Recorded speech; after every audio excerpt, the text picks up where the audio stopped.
এই কিছুদিন যা রোদ হচ্ছিল সব কিছুই যেন শুকিয়ে আমচুর হয়ে যাচ্ছিল, তাই ভাবলাম রৌদ্রটা একটু কাজে লাগাই। ওয়েলকাম বন্ধুরা, এভরিডে এলিগেন্সের সকল দর্শক বন্ধুদের জানাই আন্তরিক শুভেচ্ছা। আশা করি সকলে খুব ভালো আছেন। আজকে আমি আলুর পাঁপড় বানানোর রেসিপিটা আপনাদের সাথে শেয়ার করে নেব।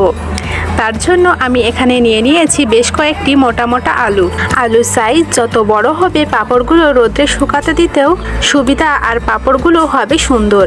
তাই সবসময় চেষ্টা করবেন বড় সাইজের আলু দিয়ে পাঁপড় বানাতে। তো প্রথমে আলুগুলির খোসা ছাড়িয়ে নিচ্ছি।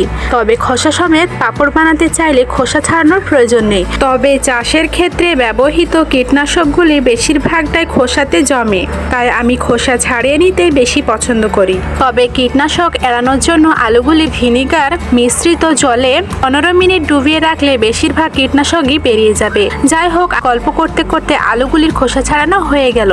এবার পাঁপড়ের আকারে কেটে নেব। কদুকোষের মাঝে যে ব্লেডের মতন অংশটা আছে ওটা দিয়ে অনায়াসে খুব পাতলা করে কেটে নেওয়া যায়।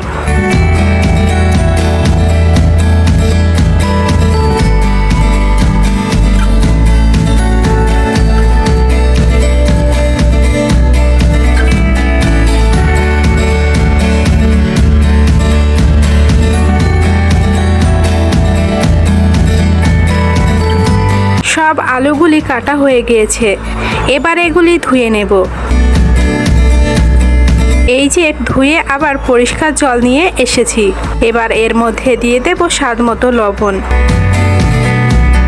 লবণটা একটু মিশিয়ে নিয়ে এটাকে আবার গ্যাসে বসিয়ে দেব আলুগুলি সিদ্ধ হওয়ার জন্য। এই যে জল গরম হয়ে ফুটতে শুরু হয়েছে।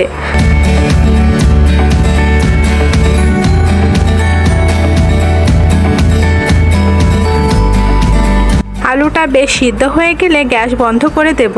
এবার জলের উপরে যে ফ্যাপড়াগুলো তৈরি হয়েছে ওটা সমেত জলটা ফেলে দিয়ে সিদ্ধ আলুগুলো নিয়ে চলে এসেছি ছাদে।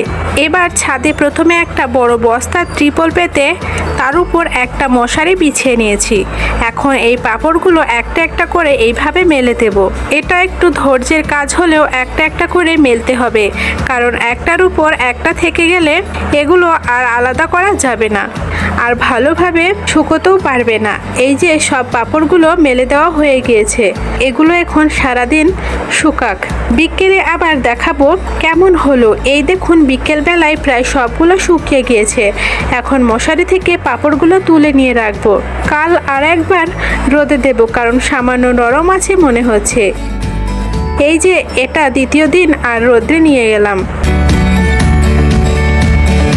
বিকেলবেলায় সব পাঁপড়গুলো ভালোভাবে শুকিয়ে গিয়েছে। এবার পাঁপড়গুলো একটা পরিষ্কার কৌটোয় ভরে রেখে দেব। এই পাঁপড়গুলো সারা বছর সংরক্ষণ করা যায়, আর তেমন রোদও দেওয়ার প্রয়োজন হয় না। আর এই পাঁপড় বানানো থাকলে সন্ধ্যের নাস্তাতে বা ভাতের সাথে খেতে দারুণ লাগে। শুধু একটু তেলে ভেজে নিলেই রেডি। তাই এই প্রখর রোদটাকে কাজে লাগিয়ে আপনারাও বানিয়ে নিন আলুর পাঁপড়। তাহলে কেমন লাগলো ভিডিওটা অবশ্যই জানাবেন। ভালো লাগলে একটা লাইক দেবেন। আজ তাহলে এখানেই বিদায় নিচ্ছি। আবারও দেখা হবে নতুন কোনো ভিডিও নিয়ে। সবাই ভালো থাকুন, সুস্থ থাকুন, আর নিজের শরীরের যত্ন নিন। আর সবথেকে গুরুত্বপূর্ণ, এভরিডে এলিগেন্সের সঙ্গে থাকুন। ধন্যবাদ।